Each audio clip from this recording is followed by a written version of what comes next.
Hey, this is Mr. Heinrich, and we're looking at FRQ 2 from Unit 5, and these FRQs are from AP Classroom. So if you find this video helpful, please subscribe, and we're going to keep going with these videos all the way through Unit 7, because that's what you're being held responsible for on this year's upcoming AP test. All right, without further ado, we have this ball that's bouncing in at some angle theta naught, and it's bouncing out at theta naught also. So we actually have a momentum problem here in 2 dimensions, and I know we didn't do a whole lot with momentum in 2 dimensions, but it's like any other vector addition, because momentum is a vector, it has a magnitude and a direction. So let's see what they want from us in A. They said each grid below represents a component of the change in momentum of a ball as a result of the bounce. On each grid, draw a vector arrow to indicate the direction and the relative magnitude of the change in momentum of the ball as a result of the bounce. If there is no change in momentum for a given component, write no change under the corresponding grid. And they want us to diagram this change in momentum for the horizontal component and also the vertical component. So let's do some brainstorming, and we'll come back and actually answer these 2 grids. Should be pretty straightforward. All right, so again, we are doing an AP1 FRQ from Unit 5 FRQ 2. Our ball is coming in like this at theta naught. It is bouncing off at theta naught, the same angle that it came in at. And these 2 arrows are in fact momentum vectors. So I'm going to call this one P initial. I'm going to call it P1. I feel like using a 1 right now. And a P2. But you notice these momentums are in 2 dimensions. They're acting both in the X and the Y axis at the same time because of their angled nature. So let's resolve these into components like so. Right and up. I'm going to call this one P2Y, this one P2X, this one's going to be P1X and P1Y. So what they're asking for is the change in momentum, and you remember a change in anything is a second minus a first. So if you had a change in position or displacement, that would be x2 minus x1. Now we're dealing with 2 different axes, so I'm going to express these ideas of changes. Delta P in the, let's start with the x-axis. Delta P in the x-axis would be P2x, the final x momentum minus the initial x momentum. And we could also make the statement, looking at this picture, since this magnitude is equal to this magnitude, we can be sure that these 2 x components are also equal to each other. So then I could make the statement, hey, P2x equals P1x. And you could pick whichever one you want to substitute for. I think we should substitute for P1x right here. We should substitute P2x, because P1x is in fact equal to P2x. Delta Px equals, and we can see what's going to happen here, 0. Now that is not to say that there isn't momentum in the x-axis before and momentum in the x-axis after. It just means there is no change in the x momentum from before to after, because it's exactly the same. So this would be the answer we would expect to get mathematically. Let's now look at the change in momentum in the y-axis. And we're going to do something very similar. We're going to say P2y minus P1y. And let's make a statement of equality.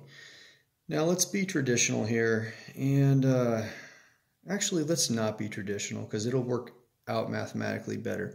Let's say that down is the positive direction and up is the negative direction. And you're going to see why I did this in just a second. So I'm going to say P1y is equal to a negative P2y. Right? And that's a true statement. This is in the opposite direction to P1y, but they have the same magnitude. So I made sure to say that if I'm calling this one positive, then P2y would be the negative same amount as P1y. I think you get what I'm saying. All right, now let's go ahead and plug in this idea of negative P2y equaling P1y in for P1y. Delta Py equals P2y minus a negative P2y. And look what happens here. We get a positive, we have a negative times a negative, and we get 2 P2y. We're adding 2 P2y's together. And that's the answer. So whenever you have this bouncing that happens, and they like to ask these types of questions on AP tests, and we're going back the other direction with the same amount of speed or the same amount of momentum in this case, right? It's always a doubling of the momentum. The change in momentum is always this 2 times answer. And you just saw why mathematically right here. Okay, so then we could finally address the actual grids they asked us to look at. So the horizontal component gives you the 6x6 grid. And I'm not going to take the time to draw the grid lines. There's no point, because do you remember there is no change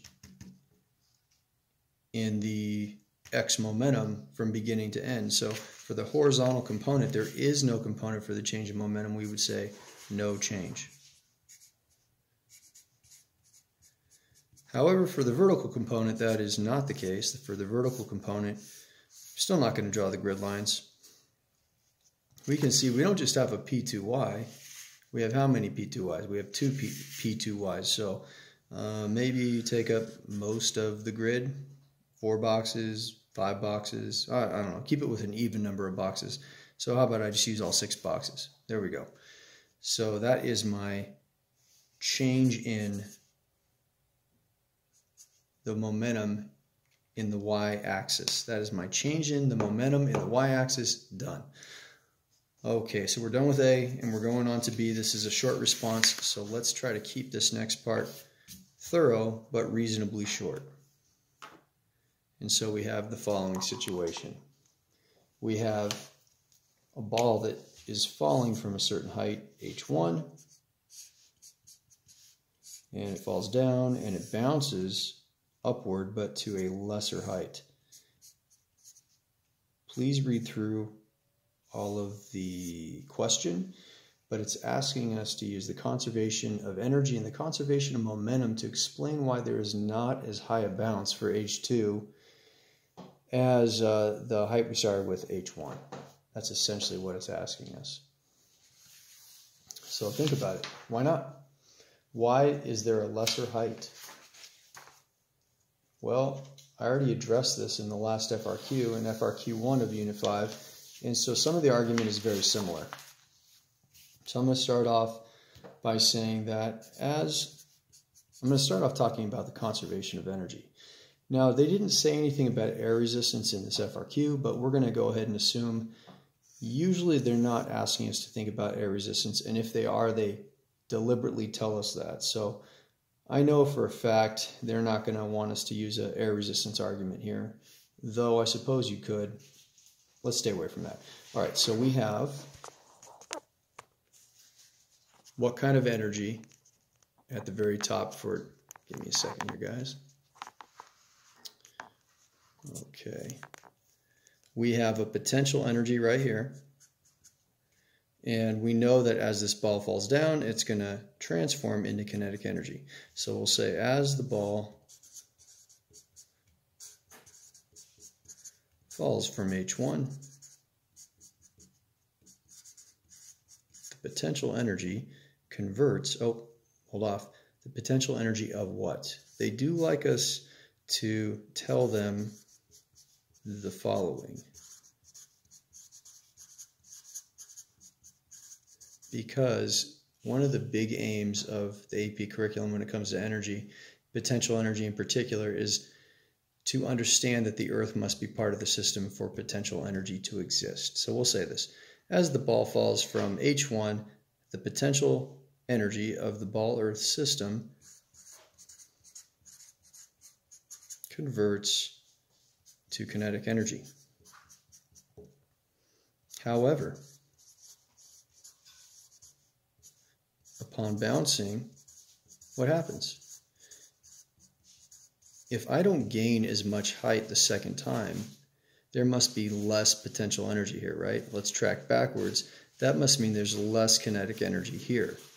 So as the ball bounces up, right, it must have a lesser velocity than it had when it came down.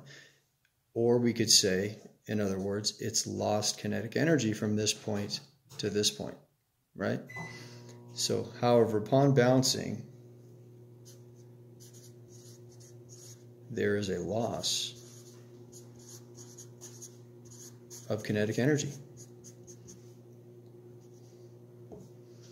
This energy mostly,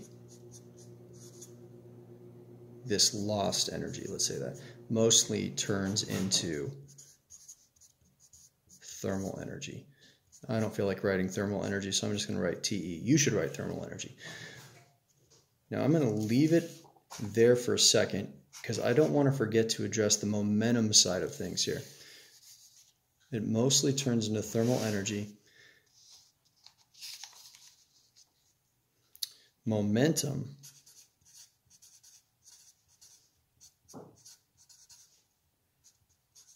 is lost from the ball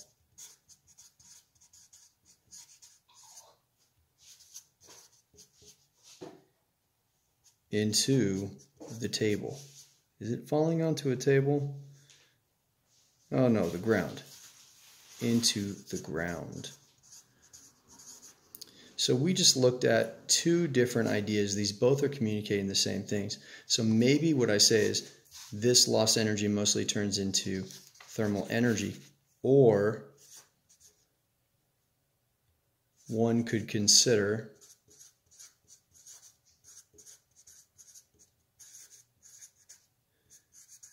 that momentum is lost from the ball into the ground. And it's clear to see the ball definitely loses momentum. If it had a certain amount of momentum mv here, its velocity is reduced. So mass times a small little v right there, right? A tinier v, it's obviously lost momentum. Where did that momentum go? It must have been lost into the table. Now you might say, or the ground, right? You might say, the ground doesn't move though. How does it have momentum?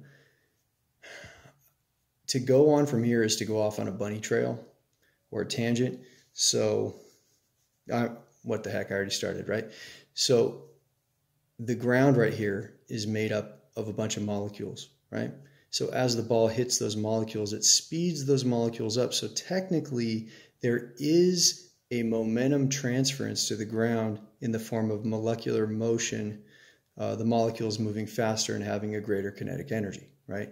Now, please don't say all of that here. We can simply say, or one could consider that momentum is lost from the ball into the ground because this is what kind of collision? An inelastic collision, right?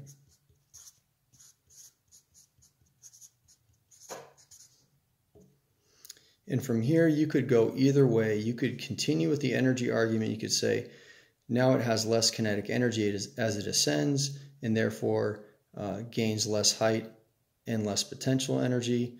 Or you could say, with a reduced momentum, it won't go as high. I'm going to go over to the energy side of things.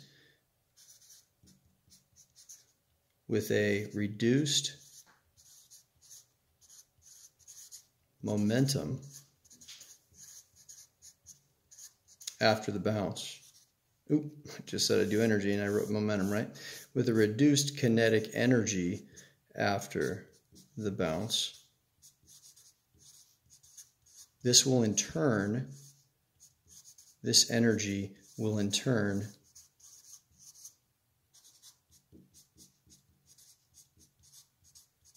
transfer into a potential energy less than the ball started with.